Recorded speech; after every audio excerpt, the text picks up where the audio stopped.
For 40 years, Thomas was a master watchmaker, but he never looked at a clock to tell the time. He only looked at Clara.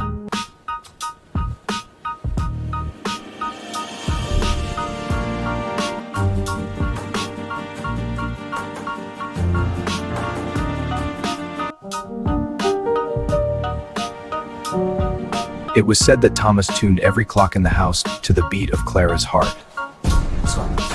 So when the silence finally came for him, it didn't come alone.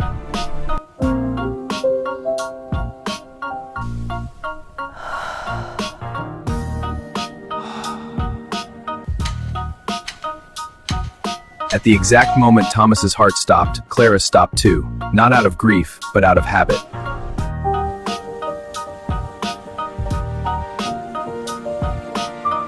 They left this world just as they lived in it, precisely, perfectly together.